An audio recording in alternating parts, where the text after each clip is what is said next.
നോക്കൂ, നമ്മുടെ അപ്സ KSRTC വന്നിട്ടുണ്ട്. റീച്ച് വാങ്ങിച്ചിട്ട് വേണം ചേച്ചിക്ക് വീട്ടിലോട്ട് അരി മേടിക്കാൻ. അപ്പൊ നമുക്കൊന്ന് കണ്ടു നോക്കാം ചേച്ചിയുടെ നെക്സ്റ്റ് വീഡിയോ. അപ്സ KRG നിങ്ങൾക്ക് അറിയായിരിക്കും. എടാ, ഞാനും ഇൻസ്റ്റാഗ്രാമിൽ കണ്ടന്റ് ക്രിയേഷൻ തുടങ്ങിയത് എന്റെ വീട്ടിലോട്ട് അരി മേടിക്കും. പറഞ്ഞല്ലേ ചേച്ചി ഇൻസ്റ്റാഗ്രാമിൽ വീഡിയോ ഇട്ട് എന്തിനാ? റീച്ച് ആവാൻ വേണ്ടിയിട്ടാ. ആ റീച്ചായിട്ട് ചേച്ചിക്ക് അരി മേടിക്കണമായിരുന്നു. അതിനുവേണ്ടി തന്നെ ചേച്ചി അതായത് ഈ റീലെടുത്ത് ഇട്ടേക്കണത്. ഈ റീച്ചായിട്ട് വേണം ചേച്ചിക്കൊന്ന് അരി മേടിക്കാൻ. ചേച്ചി പറയും ആ വീഡിയോ നമ്മളെല്ലാവരും കൂടി ഫേക്കാന്ന് പറഞ്ഞില്ലേന്ന്. ഈ ചേച്ചിയുടെ ഒരു കാര്യം പറഞ്ഞ ചേച്ചി ഇതുകൊണ്ട് എന്തോരം അരി മേടിക്കും.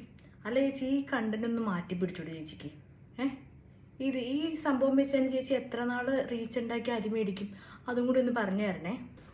എന്നും പറഞ്ഞ് ആ വീഡിയോ ഫേക്കാന്ന് നിങ്ങൾ പറഞ്ഞല്ലേ, അതത്ര ശരിയായിട്ടില്ല. പിന്നെ ഞാൻ അഡ്രസ്സ് പറഞ്ഞു തരാം, ആ പൈസ ഇങ്ങോട്ട് വന്നേക്ക്. അല്ലെ ഒരു കാര്യം ചെയ്യും, ഞാനൊരു 20,000 രൂപ അങ്ങോട്ട് തരാം. ചേച്ചി അന്ന് അഡ്രസ്സ് ഈ കമന്റ് ബോക്സിൽ അങ്ങ് ചേച്ചി അങ്ങ് രേഖപ്പെടുത്തും. അപ്പൊ ആർക്കും ചേച്ചിയുടെ അടുത്ത് ചോദിച്ച് കഷ്ടപ്പെടേണ്ട ആവശ്യമില്ലല്ലോ. ആ അഡ്രസ്സ് അങ്ങ് കൊടുക്ക്. നിങ്ങൾ തലങ്ങും വിലങ്ങും വീഡിയോ ഇട്ട് നോക്കിയല്ലോ ആളിനെ കണ്ടുപിടിക്കാനായിട്ട്. ഇതുവരെ കണ്ടുപിടിക്കാൻ പറ്റിയില്ലേ? ഞാൻ തന്നെ ഒരു 80 ലക്ഷം ആൾക്കാരെ കാണിച്ചിട്ടുണ്ടല്ലോ. ഞാരെ മോളെ അപ്പി KRG, നിന്നോട് ഞങ്ങളൊരു കാര്യം ചോദിക്കട്ടെ. നീ ആദ്യം തന്നെ അയാളുടെ മുഖം കൊണ്ട് ബ്ലർഡ് ആക്കിയിട്ടാണോ നീ വീഡിയോ ഇട്ടേക്കണത്? അങ്ങനെയല്ല നീ വീഡിയോ ഇട്ടേക്കുന്നത്. നീ എന്നാ ബ്ലർഡ് ആക്കാതെ അയാളുടെ മുഖം കാണിച്ച് വീഡിയോ ഇടും. നീ എന്തായാലും നീ പറയുന്നുണ്ടല്ലോ നിനക്ക് എന്തായാലും അത്യാവശ്യം വേണ്ട, നീ ഉദ്ദേശിച്ച റീച്ചൊക്കെ നിനക്ക് കിട്ടിയിട്ടുണ്ട്. അപ്പൊ നീ എന്നാ അങ്ങനെ വീഡിയോ ഇടുന്നു? ആ മനുഷ്യൻ എനിക്ക് കണ്ടിട്ട് തോന്നുന്നു അയാൾ വല്ല തമിഴനാണോന്ന് എനിക്ക് ഡൗട്ട്. ഇനി അദ്ദേഹം തമിഴനാണെങ്കിൽ അയാൾക്ക് ഇതിനെക്കുറിച്ച് ഇത്തിരി പ്രായമായ മനുഷ്യനും കൂടിയായിട്ടാണ് കണ്ടിട്ട് തോന്നിയത്. അറിയില്ല, അയാളുടെ ഫേസ് നമുക്ക് ഇവള് കാണിച്ചു തരുന്നില്ലല്ലോ. ഫേസ് കണ്ടുകഴിഞ്ഞാൽ നമ്മളെല്ലാം ആൾക്കാർ ചൂഴ്ന്ന് എടുക്കുമല്ലോ. അതിലെളുപ്പം നീ ഒരു കാര്യം ചെയ്യ്, നീ ആ വീഡിയോ അയാളുടെ ഫേസ് അങ്ങ് പബ്ലിക്കായിട്ട് ഇടും. അപ്പോഴത്തേക്ക് അയാൾ എന്തായാലും മുന്നിൽ വരും. അല്ലേ? അങ്ങനെ ആയിരിക്കുമല്ലോ നല്ലത്. അതെന്റെ പൊന്നു മോളെ, നീ റീച്ച് കിട്ടാൻ വേണ്ടിയിട്ട് നീ ഏതറ്റം വരെയും പോകും എന്നുള്ള കാര്യം ഞങ്ങൾക്ക് എന്തായാലും മനസ്സിലായിട്ടുണ്ട്. പിന്നെ നീ മാസ് കാണിച്ച് വീഡിയോ ഇടുന്നില്ലേ, നീ അതൊന്ന് ജസ്റ്റ് ഒന്ന് മെൻഷൻ ചെയ്തിട്ട് നീ ഒന്ന് ഈ വീഡിയോ ഇടും. ഞാൻ മാസ് കാണിക്കാനാണ് ഈ വീഡിയോ ഇടുന്നത്, അതായിരിക്കും കുറച്ചും കൂടി ഇതിന് സ്യൂട്ടാവുന്നത്. മോളെ അപ്സ KRG, നീ എന്തായാലും വീഡിയോ ഇട്ടു. അപ്പം ആ വീഡിയോ ഇടുമ്പോഴത്തേക്കും അതിനകത്തുള്ള കണ്ടന്റ് എന്താണെന്നും കൂടി ആൾക്കാർക്ക് മനസ്സിലാകണമേ. അപ്പം ഇതാർക്കും തന്നെ മനസ്സിലായിട്ടില്ല. നീ കാണിച്ചതാണ് തെണ്ടിത്തരം എന്ന് എല്ലാവർക്കും മനസ്സിലാവുകയും ചെയ്തു.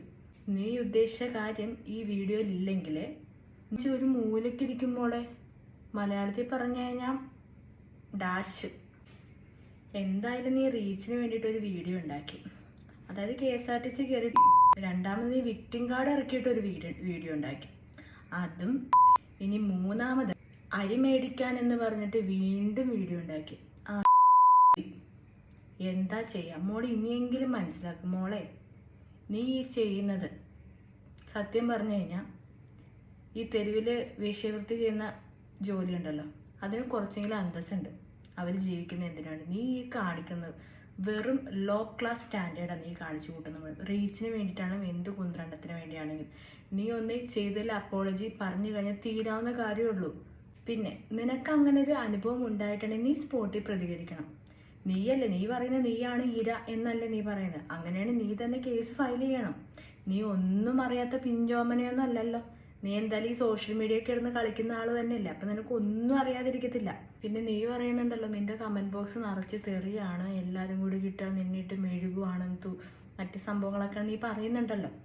അങ്ങനെയാണെങ്കിൽ നീ കൊണ്ട് കേസ് കൊടുക്ക്. എന്തിൻ്റെ പേരിലും കാരണം എന്താണെന്നുള്ള രീതിയിൽ എല്ലാം കൂടി വെച്ചിട്ട് നീ പോലീസ് സ്റ്റേഷനിൽ കൊണ്ട് കേസ് കൊടുക്കും. അപ്പോഴെങ്കിലും നമുക്കറിയാമല്ലോ നേരെ ഏതാണെന്ന്. അങ്ങനെയാണെങ്കിലും ഈ പറഞ്ഞ വ്യക്തി മുമ്പിലോട്ട് വരും. അല്ലാതെ നീ പറയുന്ന കൂട്ട് അല്ല കാര്യം. ഒന്നാമത് അയാൾ പോലും അറിഞ്ഞിട്ടുണ്ടാവില്ല അയാളുടെ മുഖമാണില്ലെന്ന്. അയാളെ നിന്നെ ഓർക്കുന്നു കൂടി ഉണ്ടാവില്ല. നീയാണ് ഓർത്ത് വെച്ചേക്കണം അയാളുടെ മുഖം. കാരണം വെച്ചാൽ നിനക്ക് റീച്ചിന് വേണ്ടിയിട്ട് നീ മെനഞ്ഞ് പ്ലാൻ ചെയ്ത് ഉണ്ടാക്കിയൊരു സംഭവമാണ്. മാസ്കും വെച്ചോണ്ടേ. കൊറോണ കഴിഞ്ഞിട്ട് കുറേ നാളായി മോളെ, അത് ആദ്യം ഒന്ന് മനസ്സിലാക്കുമോള് കേട്ടോ.